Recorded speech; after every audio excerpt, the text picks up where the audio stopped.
Many of you know me from PCS as an IT managed service provider, doing it for 25 years. We're all on the internet, we're all connected. The attacks are now more lethal, more devastating. MGM got hacked. Sony got hacked twice. You can't claim that you don't know. You can't claim to your customers, oh, well, we weren't educated. The criminals aren't the folks in hoodies. They're not what you see. One, if you lost that key, someone else could go get in there. And two, you're down.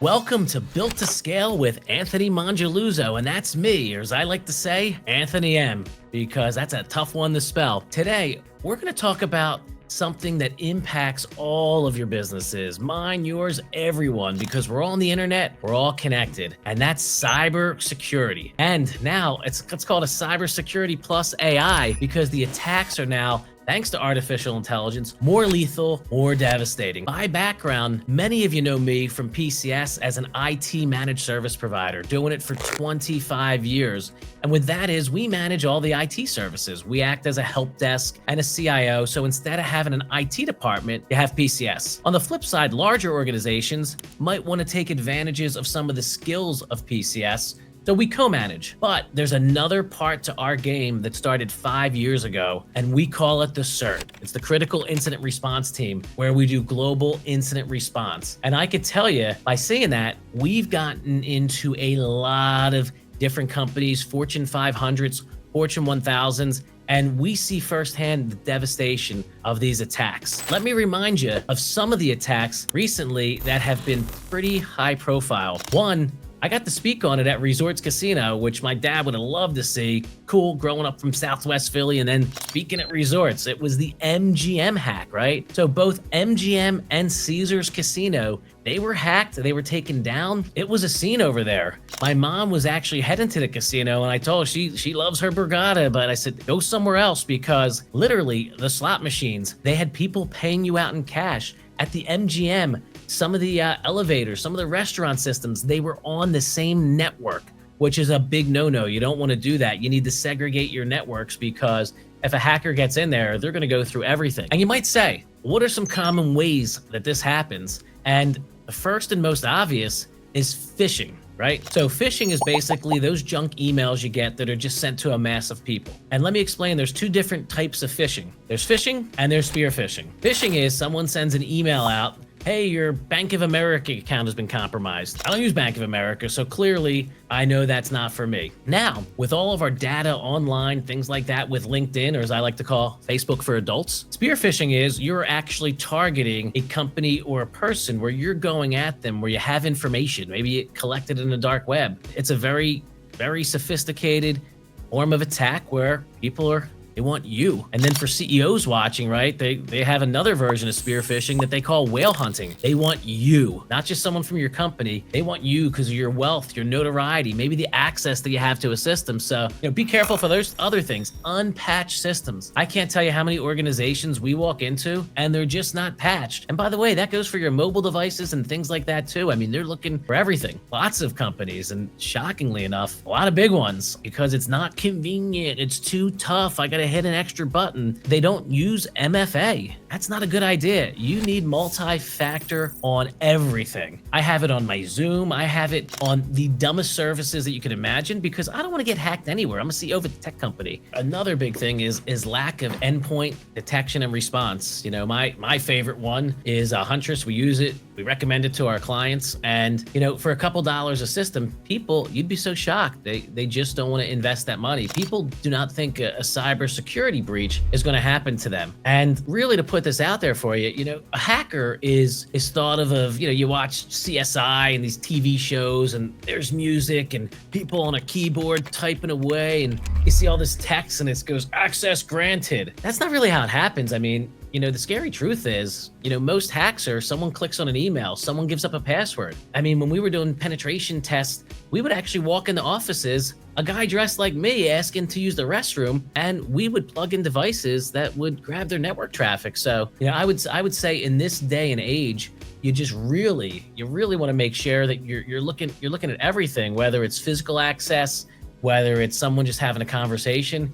I'll never forget, I will not reveal the company. I was talking with their IT guy, and this was years ago before ransomware and all this. And they said, if we could get into their network, we would get a contract. So I realized going through the dark web and doing some searches that the guy's password reset questions for someone's email addresses and things like that was, where'd you go on your honeymoon? So real simple, he's in my conference. I'm like, hey, by the way, what do you think's a good idea for your honeymoon? I was just getting ready to get married. And guy told me all about his honeymoon and everything else. Well, he just gave me the answer to his question to reset some things, and we were able to take over his email. It was a little more sophisticated than that, but that conversation led to it. And now imagine, now you have AI going through the dark web. And for those of you who don't know what the dark web is, think about your brain, right? Where they say we use 10% of our brain. Well, if you go on Google and you search Google, you're searching maybe 1% of the web. There's this whole other web out there that you need certain tools to use to connect to it. And that's where hackers leak a lot of bad information.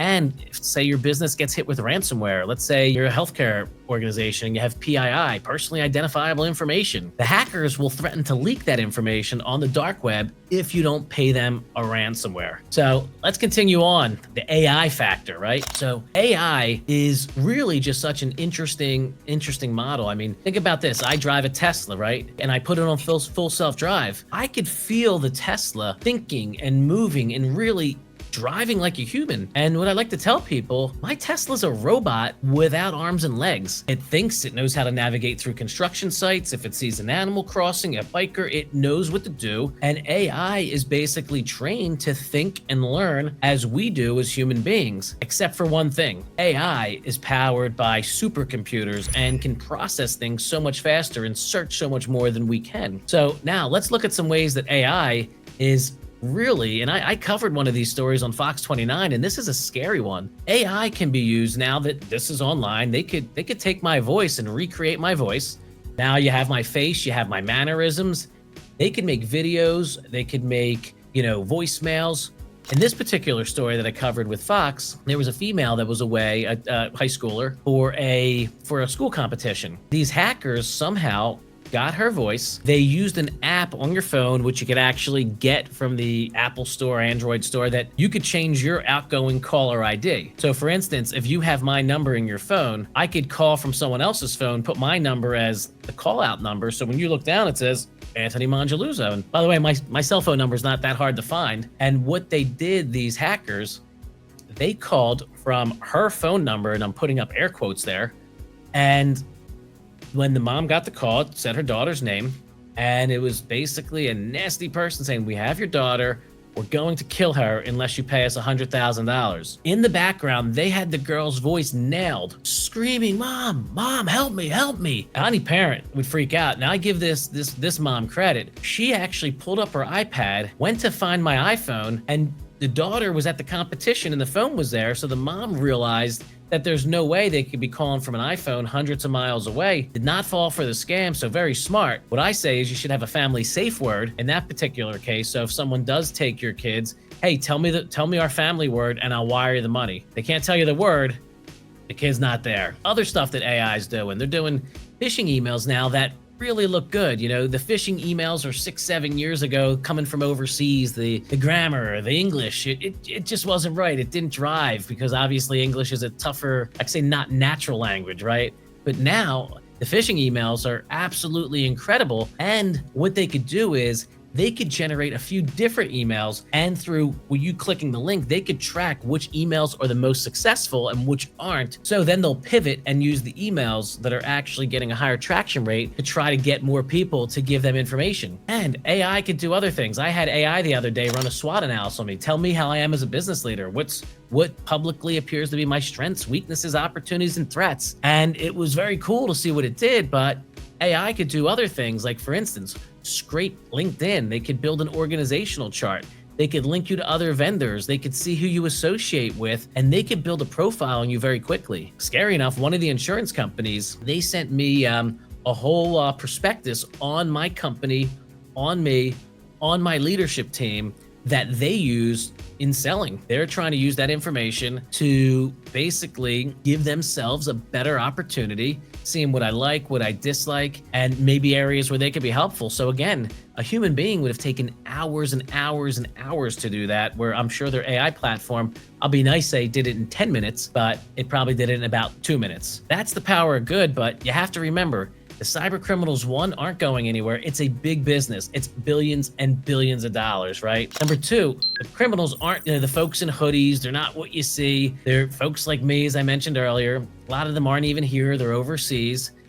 But remember this, as soon as you plug in your computer to the internet, when I say plug in wireless, been doing this a long time, your computer is instantly being attacked. In under 5 minutes, hackers are already trying to get into that system because it's all automated. We're going to continue on because there's been a lot of truths that I think a lot of people have learned the hard way, a lot of things that we try to educate folks on, and really things we talk about and people listen to them, but they don't actually do anything about this. So I want to give you a few tips on protecting yourself, right? Weak passwords. Your password is the key. So what I always say to people when I'm speaking, you would not have one key that unlocks your home and your car and your office and everything else. Because one, if you lost that key, someone else could go get in there. And two, you're down. Weak passwords are a mess. Now, cybersecurity experts, and again, I should put up air quotes, but I won't, always said to use complex passwords. Well, the gentleman that created that whole thing had no idea what passwords were. And this is probably 10, 12 years ago. He came clean and he wasn't an expert. He just thought it made sense. Like, hey, if you use capital letters, small letters, special characters, you're going to be a lot harder to hack. And oh, by the way, change your password every 90 days, which unfortunately your insurance policy probably says that. So you have to stick with it, but it's a bad idea. Insurance companies, they're listening, fix that. Because why would you change a password that hasn't been hacked? You're giving them another shot. So one good tip is use a mnemonic password, right? I love Philly cheesesteaks, ! Right? Well, that's a real easy thing for you to remember, but believe it or not, that's a lot harder for a computer to crack rather than even a complex password. Second thing with passwords is you don't want to use the same password across everything. We talked about the dark web earlier, and if they get that one password, AI can now take your email address and that one password and use it on thousands of sites. And if you have that one password, AKA that one key, they might get into your eBay. They might get into your financial accounts. They might get in your bank account. So with that mnemonic, that I love Philadelphia cheesesteaks, ! Maybe you have a second mnemonic, TD Bank $, eBay $, however you want to do it, because that will give you a unique password for every site, but it will also give you and the hackers another shot, right? Because now they got you once. They got that password. LinkedIn's hacked, but they lose the shot at the other sites. Secondly, and that's really personally and professionally, but number two, right? You work at a company, you expect, oh, well, I got IT people, I have firewalls, I have all these different things. I'm good. I don't need to do anything.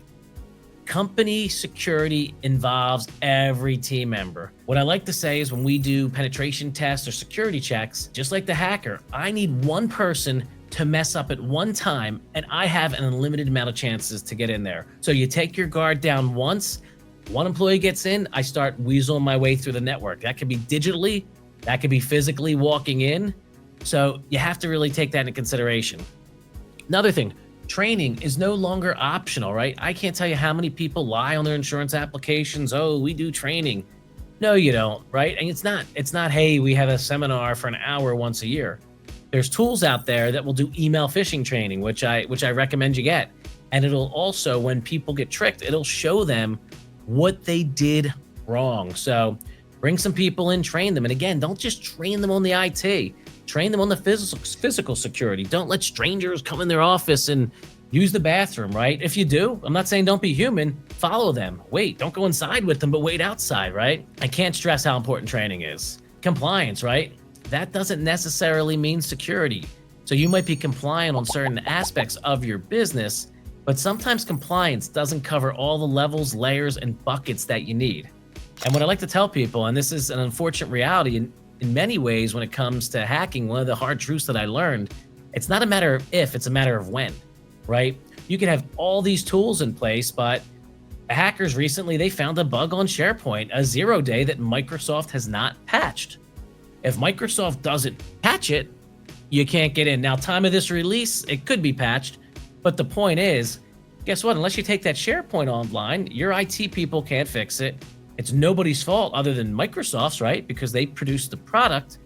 But again, there's just so many ways, so many accesses. So when you want to prevent the stuff that you can prevent, right? So if you had SharePoint and you were missing all these other things, you're going to be in a world of hurt. So you want to layer your security, you want to layer your backup, right? So you have your EDR, so you have your MFA, which is your first level, right? Your password's 1, your MFA's 2. Okay, well now I got my EDR products. Okay, that's another layer. Okay, well I got my backup. Okay, cool. Well now I got my offsite backup. Great. I got my offline or maybe an immutable backup. You want to set yourself up so you have enough recovery points that if you are hacked, you're not in that position to have to pay the ransom. Now, again, they could try to strong arm you if they get other information. But again, you at least at that point, you can make a business decision, talking with your insurance and your attorneys and worrying about that while not having to worry about your system coming up. So, it's evolved a long time. Part of the business I actually hate because I feel like it's an add-on tool. Like every 3 to 6 months, it's okay, you need $2 for this, $3 for this, $4 for that. And it doesn't sound like much, but when you have 6 products, as opposed to when I first started my company, when, hey, antivirus, $30 a year, you're good. But it's a cost of doing business. And over time, the insurance companies, because they get burned, they lose a lot of money when a hack happens. They're gonna require these things. I mean, 5 years ago, EDR and MFA weren't required. Try getting insurance without that now. It's not going to happen. So we talked about, what we're missing, what we should think about, some hard truths, but why don't we talk about what some smart companies are doing different? 1, proactive security assessments, right? You don't take a great long shower on Sunday and say, I showered for 2 hours, so I'm good till Friday. I hope you're taking 1, maybe 2 every day in the heat we got out here, right? So you want to be proactive, and I'm not saying an everyday thing, but you should have a plan, whether it's every 3 or 6 months, to do a security check. And what I will say is the more rapidly you do it, the more timely, the less work it takes, right? It's a lot easier to, let's say, maintain your body weight than lose 50 pounds, right? But you got to get to that maintenance mode first. I mentioned it earlier, endpoint detection and response, giving another plug to Huntress. There's a lot of great companies out there, but you want to have AI really helping and supporting those human beings. And what I could tell you, Huntress, on our clients, we had a third-party vendor through a VPN get hacked. They were getting ready to drop payload on one of our clients. Huntress nailed it. They got it. And just in the last 30 to 45 days, I bet you our AI detection, endpoint detection, and threat response probably saved about 30, 35 clients from being hacked. I know in our Delaware office, there was a half a dozen to a dozen, and that's why you need these products. I alluded to it earlier, as crazy, as annoying, whatever you want to say, MFA on everything. And what I will say, don't use SMS or text message. And TD Bank, I'm talking to you there. I hate it when I get my text message from TD Bank because I know someone could SIM swap my card with all the available information, and it makes for not a comfortable experience. You want to have an authenticator app, and you want to make sure that you use it on anything that you can. Company leadership, right? Leadership, you could be a CEO that knows nothing about technology, but you should sit in on some of those meetings and get educated, because not only is it essential for your business to have the right security, but it's also essential for you personally, because if you're a big time CEO, if you're involved in the community, your target, we talked about whale hunting and other things. You're the target. So not only in your business life, but in your personal life. So get educated, because if you're not involved in security and you don't lead from the top and you're like, whatever, it doesn't matter. The leadership is the biggest driver on making sure that it gets done. With security, right? It's not about being perfect, right? You're never going to be perfect, and you can never be perfect because you rely on so many other software packages, right? Whether it's your custom software that you use, whether it's Adobe, whether it's Microsoft, there's going to be bugs all the time, but you want to make sure that you take as many reasonable protections as you can, because they're coming for you. And again, with all this AI out there now, hackers at least used to have to take a nap. The computers and the robots and everything else, they're not taking naps, and they're not going anywhere. So in closing, with security, with hacking, with ransomware, You have to understand the bar has been risen and it's going to continue to rise. There's there's big bucks, big money, and AI is going to just continue to explode. I feel like in the last 90 days, AI has probably leaped 5 years. If you look at applications like Claude AI, it's doing very, very high level engineering and software development tasks. I saw Zuckerberg come out and saying, I don't agree with him on a lot of things, but I agree with him on this. Zuckerberg said the programming and software coding division is going to be dead in a year. No more software development, right?